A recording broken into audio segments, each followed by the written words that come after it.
कहता जिंदरा की ना लाश निकाल देनी तो असल सुदामा के बेटा ना हमनी के ऊ तो दारू बेचेला, दारू लोग के पियावेला तो ओकरा पक्ष से लोग उठेला।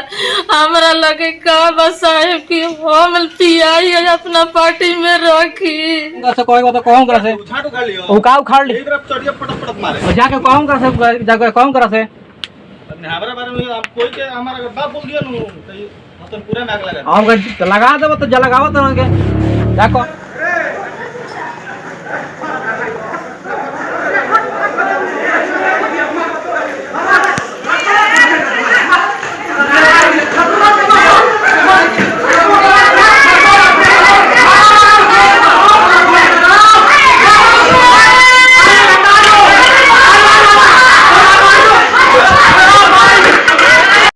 काय खातिर मार भरलै ई मार भरला जमीनी विवाद के वजह से उनकर दादा हमनी के दादा एगो जमीन बा जनवरी दुआरे पर बाटे तो 32 दूर जमीन हटे। हमनी के घर से लेके दुआर से लेके हर जगह जहाँ भी बात बाटे हमनी के हर प्लॉट में आधे आधे के फैसला भइल। ये खाली लालच में पड़ के जमीन के लोग 30 बरस से घर पे के चक्कर में पड़ गए के बावे 34 बरस लग हो गए के बावे एमे बा राजिंदर बड़न आ प्रभु बड़े उनको लड़का लड्डू बाटे जन दारू उरू बेचेला ओकर 3 गो कर पास केस बाटे स्माइक भी बेचेला लेकिन कोनो प्रूफ नहीं है।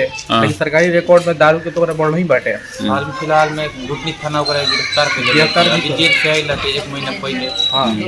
हमरा दुकान पर जाके ई धमकी देले ला 2 दिन पहले ओकर वीडियो रिकॉर्डिंग बा हमरा लगे दुकानिया में घुस के मारे हमर बात कह दियन तो हसनपुरा में बाग लगा दे ये हम वो एक बाइक ओकर त ई हसनपुरा में आला के कहत ला तरह से लड्डू कहत रहा हां ये हमर बाप कह दियन तो हसनपुरा में हम आग लगा कब के बात है भाई ई बात ओकर वीडियो बना के रखल गेल बाटे।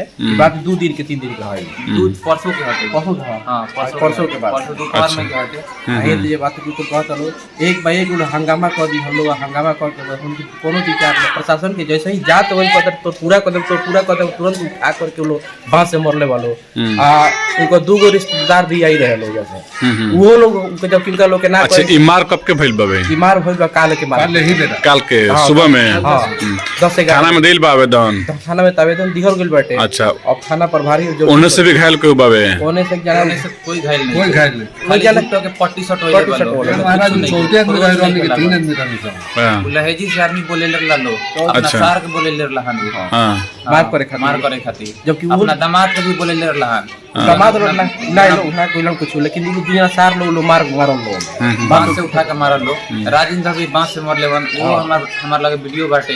हां ये सब पूरी बात बड़ी से तरी ये को चाहत रहो थाना के गाड़ी 1 मिनट कहत लो 30 सेकंड क्रॉस कइलस ई लो बांस उठा के लागल लो मारे बांस से मरले वाला के पूरा फाट गइल बाटे और पीछे के 7 गो टांगा पड़ल बाटे जो पोजीशन बाटे है ब्रेंड के नीचे जब सब पार्ट्स पीछे न होला ब्रेंड के यही में सब है फाट गइल है टाका है ये पड़ल बाटे 5 गो टाका 5 गो ने 7 गो टाका पड़ल बाटे टोटल।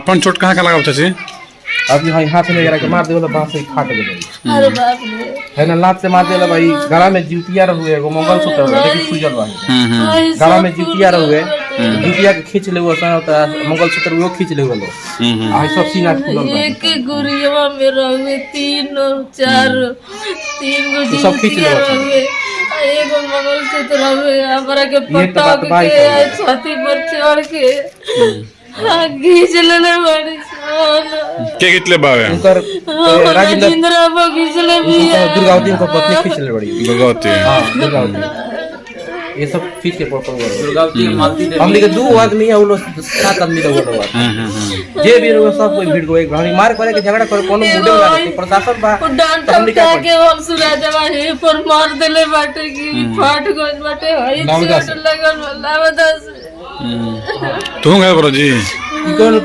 लागल बा लाते गुसा लाठी से लागल नहीं फाटल कोई नहीं है। का नाम अपन राम लोचन पंडित अपन नाम भैया हरेंद्र कुमार पंडित तार बाबू हमार आयुष कुमार प्रजापति नाम।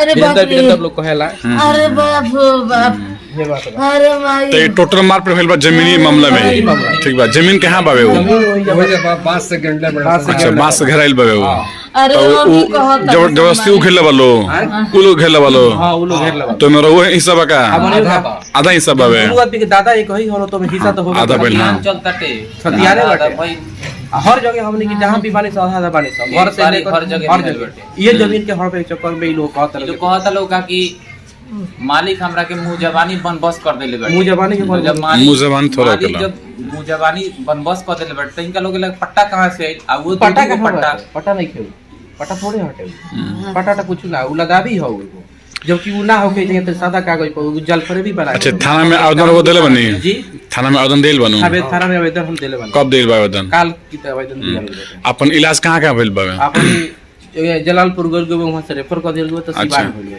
अच्छा, जलालपुर से रेफर हो गया रेफर कर दिया गया काले हां काले रेफर कर तुरंत रेफर कर दिया टाका उका देके रेफर कर दिया हां चल ठीक अभी कहत रहसन कि अभी मारे सन अभी पेट नहीं के भरल अभी कहाँ बुझता लो अभी हमनी के हिक नहीं के भरल जननी लाश निकाले में तारा घर से 4 गो 5 अच्छा ठीक बा कहता राजिंद्र की ना लाश निकाल देनी तो असल सुदामा के बेटा ना हमनी के ऊ तो दारू बेचेला दारू लोग के पियावेला तो ओकरा पग से लोग उठेला हमरा लगे का बस साहेब की हम पियाई है अपना पार्टी में रखी ठीक चुप रहे चुप रहो ठीक है से मारपीट हुआ है वो थाना के मतलब हम लोग बोले कि ईंटा हटा दीजिए। थाना 112 आया था कि थाना गश्ती आया था मतलब थाना आया था 12 नहीं आया था। हाँ तो हम लोग बोले कि ईंटा हटा दीजिए आप हम अपने बांस खोल लेंगे। तो थाना में जो यही बांस है ये बांस आप लोगों ने घेरा हुआ है बांस उनका ईंटा है वो ईंटा है उनका तो हम लोग बोले कि थी आप ईंटा हटा दीजिए हम लोग बांस हटा देंगे। तो छोटा बाबू थे तो वो बोले कि ठीक है तुम लोग ईंटा हटा दो ये लोग बांस खोल देगा तो ये कह के वो चले गए और जाने के बाद वो लोग बोला ये लोग का कि हम लोग नहीं हटाएंगे ईंटा तुम जो करना है करो। और इसी तरह बात विवाद हुआ तो वो लोग लाठी डंडा सब लेकर चले आए लेकर आके मारने लगे तो हम उन्हीं लोग लाठी छीन कर उन पे मारे हैं। हमारे घर से कोई हथियार कुछ नहीं निकला है वो लोग सब हथियार से लेस थे हम सिंगल। आप दुकान में धमकी भी दिए हैं क्या कि हमारा बाप कहें को तो हसनपुरा को आग लगा देंगे? नहीं हम धमकी नहीं दिए उसका रिकॉर्डिंग है मेरे पास में वीडियो आया है रिकॉर्डिंग है ना लेकिन हम धमकी नहीं दिए वो गाली गलौज कर रहा था। अच्छा गुस्सा में कोई भी कुछ बोल देता है ऐसा नहीं है तो वो आगे आके हम पे हमला किया उसके बाद ही हम हमला किए। आप लोग कितने में घायल हैं? हम लोग हम पे लगा है और मेरे दादी को मारा है लोग मम्मी को। क्या नाम हुआ आपका? मेरा नाम प्रकाश कुमार होगा। कहाँ इलाज हुआ आपका? सदर अस्पताल सिवान में। यहाँ पे नहीं करा हसनपुरा में? यहाँ से ट्रांसफर कर दिया वहाँ रेफर कर दिया है। अच्छा मार कब की है? मार 11 बजे करीब में हुआ था सुबह में। थाना में आवेदन दिए हैं? क्या नाम है आपका भैया? आप लोग भी घायल हैं? हाँ लगा है इधर लगा है नॉर्मली है। मेरा लगा है कार पे। झगड़ा का मूल कारण बस यही है झगड़ा के मूल बांस और ईंट है। झगड़ा का मूल कारण भी हम बता रहे हैं सर बात तो समझिए। झगड़ा हम दोनों के बीच था वो तीसरे आदमी इन्वॉल्व कर रहे थे जिनका नाम है अशरफ खान। वो फोन करके हम लोग को धमकी काहे छोड़ो जो डिटेल बताओ वो फोन करके हम लोग को धमकी दे रहे हैं कि तुम लोग आओ समझौता करो। हम उनसे किस आधार पर समझौता करने जाएं? वो दूसरे से धमकी दिलवा रहे हैं तो झगड़ा होगा ही सर। छोटे से ना समझेंगे हम तो कोर्ट पर केस चल रहा है तो कोर्ट से समझेंगे ना और दूसरे से धमकी दिलवा रहे हैं।